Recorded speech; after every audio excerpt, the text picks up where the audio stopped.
Hey everybody, this is Michael Everreef. I'm here at the corner of 4th and Union, a place I practically grew up at.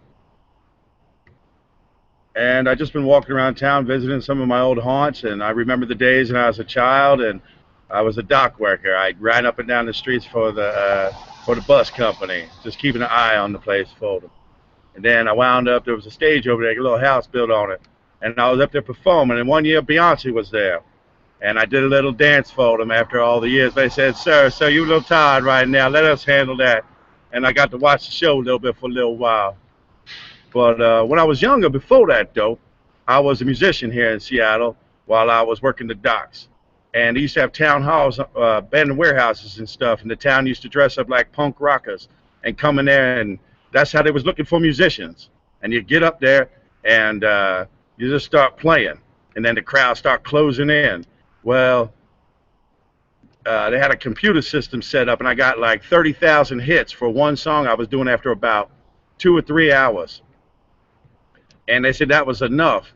And they brought me back another time, and I went out there, played a couple songs, and then the crowd was crying for an encore.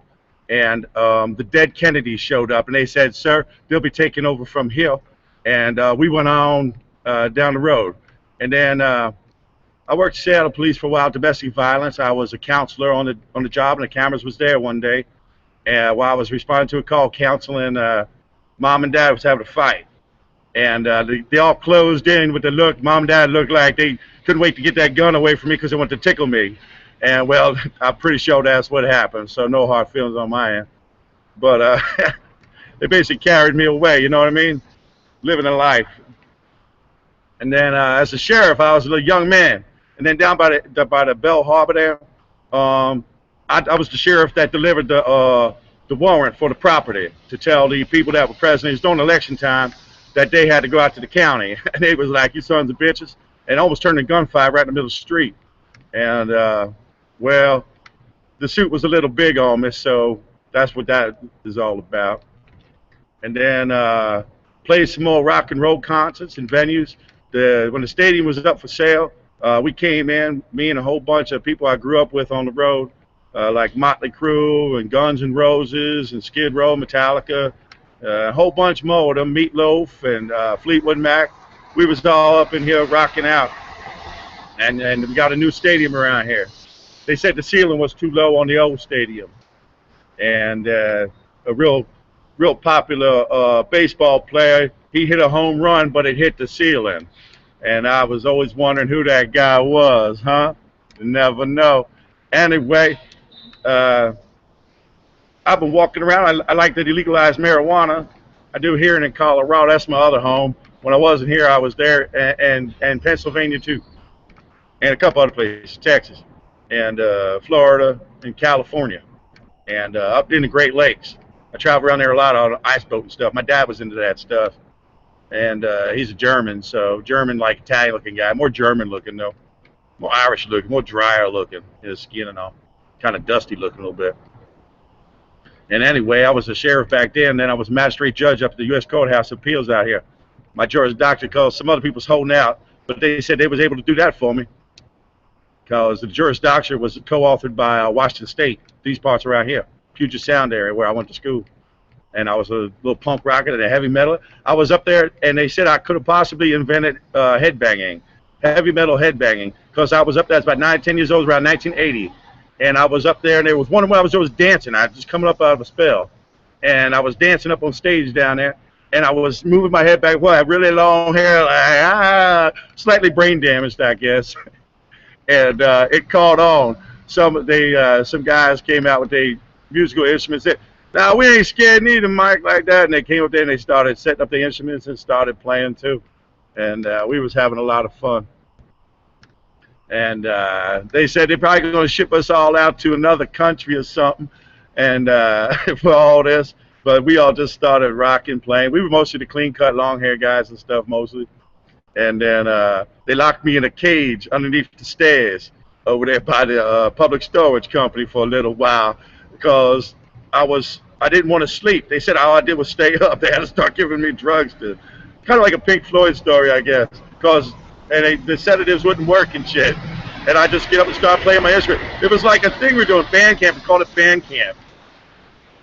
And the girls was coming around, and the guys, we little businessmen and stuff.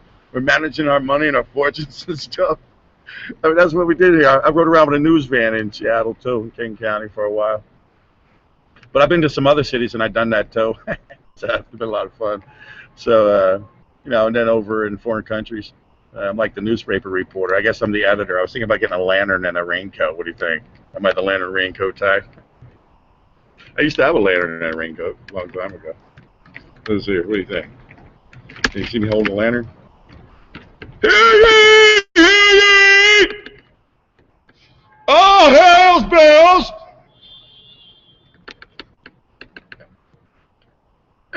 Somebody come up there and ask me, hey, who are you?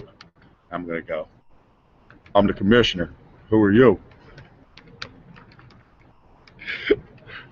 One guy did that to me one time. He said, you got a gun? I said, no. He said, you shouldn't say that too loud. I said, when you're the commissioner, you can say it as loud as you want. And then the guy left. It's just one of them times, Seattle, life and times, migration in Seattle. I'm a U.S. Marshal now, by the way. I used to be a sheriff. Well, I'm still sheriff. They called me the public law librarian of King County the day I negotiated that land deal wearing a pistol in a sheriff's costume, because I really was a sheriff, handing over the paperwork to the man to look at it and say everything in order. And then I told them that to stop by the bank, they pick up some money, and they told me how to go back to the courthouse and sign some paperwork for that. When I got back, I was sitting in the library, signed some checks, and they told me, sir, you're officially the King County Public Law Librarian. I was like 18 or 19 years old. I used to work at the Public Ledger Building in Philadelphia. That's the U.S. Courthouse file cabinet room. And that's what I did when I was younger. Look at me now. I think I saw a couple of them sheriffs over there. I asked him, is my uniform upstairs in my locker? And he said, yeah. I said, huh. I wonder if you are if I go get it. He just smiled at me. And I said, y'all really got something going on here. And he said, what? I said, I made U.S. Marshal, and I only get paid $12,000 a year. And he just smiled. He said, what are you going to do? I said, I'm going to go up to the law library and see if I can get a raise. So I started doing internet surfing up in the law library about 6 months until they just had enough of me, tip-tapping on the rat-tat-tatting on them keyboards and calling up every company I think I ever did security work for 30 years, right from their system. Did the same thing in Seattle, public library. The security guard there is under the impression I'm not allowed in that library, and he told me so. So I said, man, you keep talking to me that way, man, and if you ever put your hands on me, man, I'm going to fucking kick your ass right inside this building. And if you don't call them fucking little fucking whores and junkie bitches you running off of me, I'm going to come back. You understand me? And he said, you better guy I called me. You going to call the police? I said, hi, how you doing? Go on and call them. I'll be standing outside or walking down the street like I usually do. Try to protect the truly innocent. Then he just looking at me like, so what? Well, okay. Ha, ha, ha. What you going to do when a joke's on you?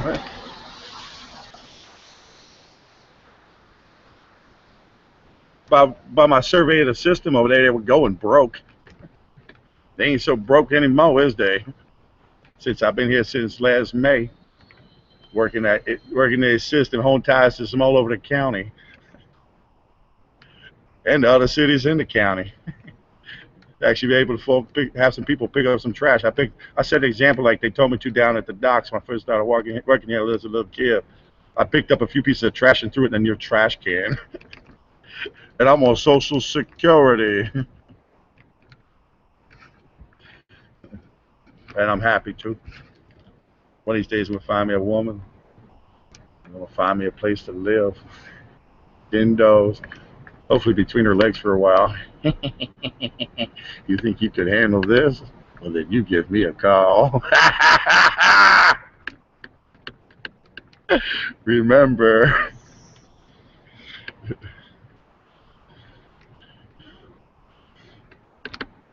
This is what I look like when I'm working.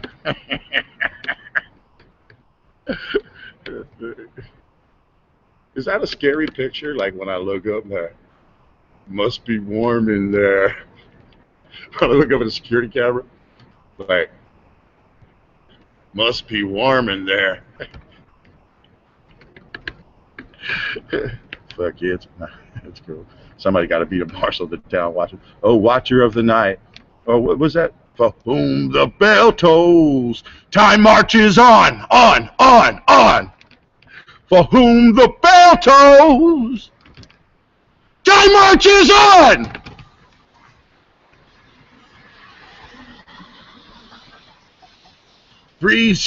70 years they fight across the hills. Born of shrill, made to kill. In this endless fight.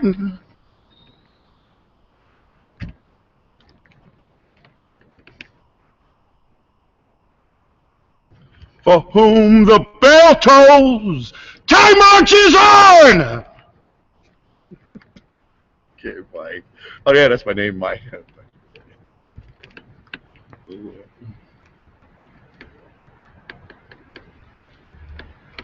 How does James Hetfield sing it? James, I have to get his number on for hang-ups. Is it hookups? I got him on my file here on my Rolodex. I wonder how you do that. I'm going to have to figure that out. James, if you're watching, be ready. Get Laurel's in. Where's Laurel's at? Hey, Lars, what were you thinking when you said that chair? I'm taking a picture. Did you think I was the chief Chinaman?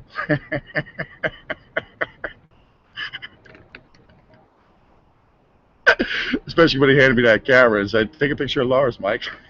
Sitting with all them Chinamen. Damn! We was on the metro rail. Wait a second, am I saying too much? It was in broad daylight. We was chilling. Me and Lars were hanging out, taking pictures of the Chinamen. I think they owed us some money. Something like that. I don't know for real. I don't remember that one clearly. But anyway, I'm going to hang this up for me because my arm's starting to hurt. Hey, you guys have a good night, okay? I'm not crazy or anything. 3, 2, 1. See you when I see you.